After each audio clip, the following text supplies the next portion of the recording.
आधुनिक विश्व के इतिहास के अंतर्गत आज हम 1949 की चीनी साम्यवादी क्रांति के बारे में पढ़ेंगे। चीन में साम्यवाद का उदय कैसे हुआ, इसके बारे में देखते हैं। चीन में जो है साम्यवादी विचारों का प्रसार पीकिंग विश्वविद्यालय के प्राध्यापक चेन तुशियो ने अपनी पत्रिका एक द्वारा किया। चेन जो है रूस में स्थापित कोमिंटर्न संस्था से संपर्क साधे हुए था। उसके नेतृत्व में ही सितंबर 1920 में साम्यवादी संस्था कुआंग चेटिनिंग की स्थापना हुई और इस जो नवस्थापित साम्यवादी संस्था ने चीन में भूमि वितरण, योद्धा सामंतों के दमन व मजदूरों की दशा सुधारने का कार्यक्रम अपनाया और 1921 में चीनी कम्युनिस्ट पार्टी का शंघाई में प्रथम अधिवेशन हुआ और इस सम्मेलन में भाग लेने वाले व्यक्तियों में चेन तुशियो, माओ त्से तुंग, चाओ एनलाई आदि प्रमुख व्यक्ति थे और इस अधिवेशन में चीन को पश्चिमी देशों के प्रभुत्व से मुक्त कराने का संकल्प लिया गया। चीन के उदारवादी राष्ट्रवादी भी साम्यवादी विचारधारा से प्रभावित थे।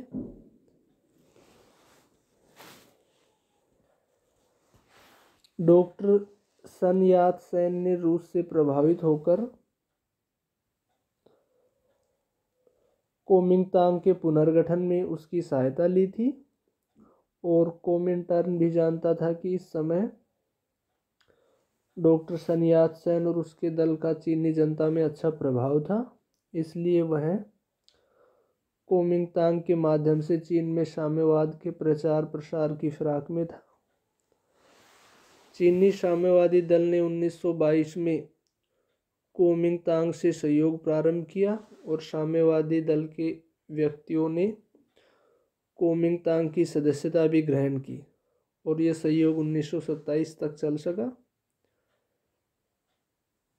इस अवधि में साम्यवादियों ने कोमिंगतांग के भीतर रहते हुए स्वयं को शक्तिशाली बनाए रखा।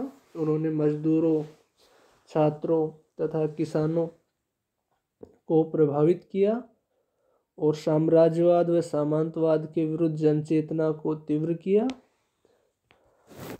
कोमिंगतांग का जो दक्षिणपंथी और प्रतिक्रियावादी समूह साम्यवादियों से आशंकित हो गया और उन्होंने साम्यवादियों के रूसी सलाहकारों का विरोध किया।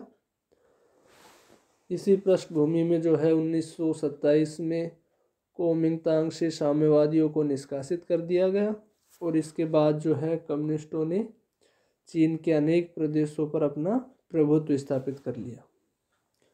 1930-31 में उन्होंने क्यांगसी प्रांत पर अधिकार कर वहाँ साम्यवादी सरकार की स्थापना की और शीघ्र ही जो है उनका प्रभुत्व फुकियन, हुनान, आनहुई जैसे प्रांतों में भी बढ़ गया।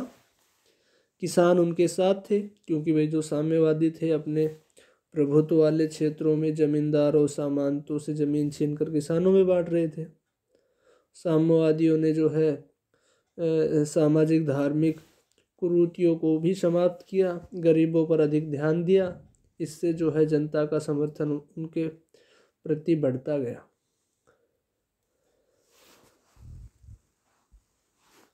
इसके बाद जो है चियांग काई शेक जो डॉक्टर सन यात सेन के बाद कोमिंगतांग का प्रमुख बन गया था, तो चियांग काई शेक के अधीन जो है नानकिंग सरकार थी वो कम्युनिस्ट विरोधी थे और चियांग ने साम्यवादियों के दमन के लिए 1930 से 1933 के दौरान 4 बड़े आक्रमण किए किंतु अधिक सफलता नहीं मिली। क्यांगसी से साम्यवादी सरकार जो है उत्तरोत्तर शक्तिशाली होती जा रही थी। 1934 में चियांग ने अपनी संपूर्ण शक्ति साम्यवादियों के दमन में लगा दी और लाखों साम्यवादियों की हत्या कर दी गई।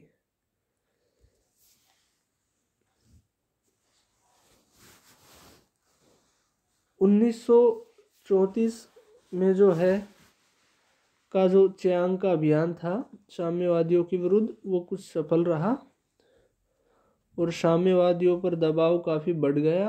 अब उन्होंने जो है उत्तर की ओर अभियान करने का निश्चय किया ताकि जो है सैनसी प्रांत में जाकर अपनी शक्ति को पुनः संगठित कर सकें।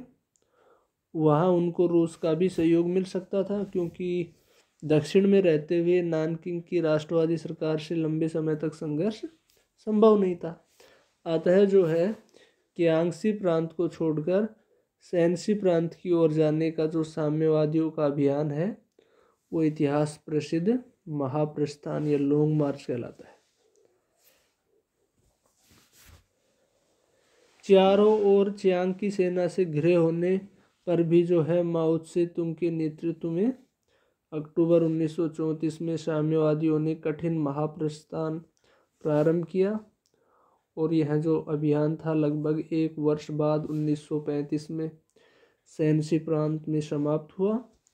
इस अभियान के दौरान केवल 100 दिन ही साम्यवादी सेना ने विश्राम किया और बाकी समय जो है चियांग की सेना से संघर्ष करते हुए तथा चलते हुए व्यतीत हुआ। 6000 मील लंबी इस यात्रा में लगभग 20,000 व्यक्ति सुरक्षित पहुंच सके, जबकि अभियान में 90,000 से 1 लाख के बीच व्यक्ति सम्मिलित हुए थे। 1936 में साम्यवादियों ने येनान को राजधानी बनाकर अपनी शक्ति का पुनर्गठन किया। महाप्रस्थान के कारण साम्यवादियों की शक्ति कम हो गई, जबकि नानकिंग की राष्ट्रीय सरकार ने इस रूप में अपनी शक्ति में जो है वृद्धि समझी। अब सैनसी पहुंचने पर जो है साम्यवादियों ने येनान को अपनी सरकार की राजधानी बनाया। साम्यवादियों का जो ये नया राज्य था वो जापान द्वारा अधिकृत उत्तरी चीन के समीप था, इसलिए चीन पर जो है जापान के बढ़ते खतरे की ओर साम्यवादियों का ध्यान आकृष्ट होना स्वाभाविक था और वो अनुभव करते थे कि सभी जो है चीनियों को मतभेद भुलाकर और मिलकर जापानी साम्राज्यवाद से संघर्ष करना चाहिए। और 1936 में साम्यवादी सरकार के जो प्रमुख थे माओ त्से तुंग ने अपने पार्टी के उद्देश्यों को जो है स्पष्ट रूप से उन्होंने बताया था कि विदेशी आक्रमणकारी या साम्राज्यवादियों का विरोध, जनता को जो है शासन संबंधी अधिकार प्रदान करना और देश का आर्थिक विकास करना। तो ये उन्होंने अपनी पार्टी के उद्देश्यों में जो है को स्पष्ट किया।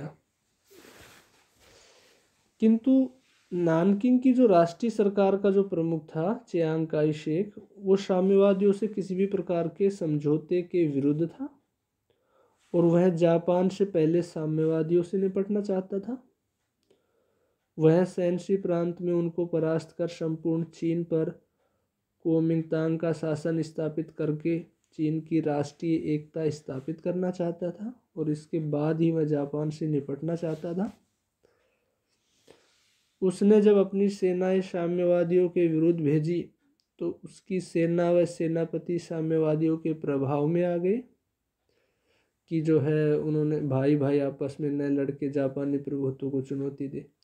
तो इन बातों के प्रभाव में वो सेना और उनके सेनापति आ गए और 12 दिसंबर 1936 को चियांग काई शेक को गिरफ्तार करके उसके सामने 2 प्रस्ताव रखे गए कि पहले चीन में लोकतांत्रिक सरकार की स्थापना की जाए और दूसरा प्रस्ताव था कि साम्यवादी और कुओमिंगतांग दोनों मिलकर जो है जापान के विरुद्ध अभियान करें।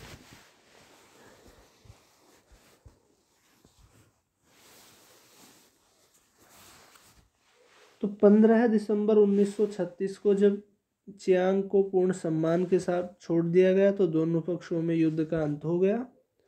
इस समय जो चीनी लोकमत आपसी कलह को बंद करके जापान के विरुद्ध अभियान के पक्ष में था। अब साम्यवादियों से घोर विरोध के बावजूद चियांग इस बात से सहमत हो गया कि चीन के विभिन्न दलों को संयुक्त प्रतिरोध करके जापानी प्रभुत्व को नष्ट करने का प्रयास करना चाहिए और दोनों पक्षों में 1937 में एक समझौता हो गया समझौते में जो है मुख्य बातें इस प्रकार से थी कि उत्तर पश्चिमी चीन के जिन क्षेत्रों में जैसे सैनसी कानशू पर साम्यवादियों का अधिकार था वह उनका शासन रहेगा, और इन प्रदेशों में साम्यवादियों का पृथक एवं स्वतंत्र राज्य होगा, जो राज्य की दृष्टि से तो चीन के अंतर्गत होगा किंतु शासन की दृष्टि से जो है साम्यवादियों के अधीन होगा। और साम्यवादी सेना को चीन की राष्ट्रीय सेना का ही एक भाग तथा चियांग के अधीन मान लिया गया। इस प्रकार जो है नानकिंग और येनान जो सरकारें थी उसमें सहयोग प्रारंभ हो गया। जुलाई 1937 में जो है चीन जापान युद्ध शुरू हो गया और शीघ्र ही जापान ने एक के बाद एक विजय हासिल करते हुए 1937 के उत्तरार्ध में पीकिंग पर अधिकार कर लिया और उसके बाद उसका नानकिंग व संघाई पर भी अधिकार हो गया। अब जो है चियांग को अपनी राजधानी हैंग को ले जानी पड़ी। नानकिंग में जापानियों ने जो है कठपुतली सरकार की स्थापना की। अक्टूबर 1938 के अंत में जो है हैंगको के पतन के बाद चियांग राष्ट्रवादी सरकार को चुंकिंग ले गया। जापान के आत्मसमर्पण के साथ ही जो है द्वितीय महायुद्ध का अंत हो गया। अब प्रश्न यह उठा कि जापान द्वारा जो अधिकृत प्रदेश पर किसका आधिपत्य स्थापित हो। अमेरिकी जो प्रतिनिधि ने चियांग व साम्यवादियों के बीच समझौता कराने का प्रयास किया किंतु विशेष सफलता नहीं मिली। केवल इतना हुआ कि उससे जो है चीनी गृह युद्ध कुछ समय के लिए स्थगित हो गया, किंतु दोनों में बहुत अधिक संदेह था, इसलिए कुछ समय बाद उनमें संघर्ष आरंभ हो गया, जिसने जो है 1947 में गृह युद्ध का रूप ग्रहण कर लिया। माओ की जो मुक्ति सेना का अधिकांश चीन में सफलता मिलती गई और अमेरिकी मदद के बावजूद जो है चियांग की स्थिति कमज़ोर होती गई। इस प्रकार जो है साम्यवादियों ने चीन को जो है लाल रंगने में 1949 में सफलता प्राप्त की और सितंबर 1949 में अमेरिकी, ब्रिटेन व फ्रांस ने भी मान लिया कि चीन में जो है कुओमिंतांग सरकार की शक्ति व सत्ता समाप्त हो गई है और चियांग काई शेक अपने साथियों के साथ फार्मोसा भाग गया और वहाँ जो है राष्ट्रवादी चीन सरकार की स्थापना की। तो 1 अक्टूबर 1949 को माओ के नेतृत्व में साम्यवादियों ने पीकिंग में चीन की जो है जनवादी गणतंत्रीय सरकार की स्थापना की, जिसे 2 अक्टूबर को सोवियत रूस ने और 1950 तक जो है 25 देशों ने मान्यता दे दी। तो इस प्रकार से जो है 1949 की साम्यवादी क्रांति का समापन हुआ माओ के नेतृत्व में।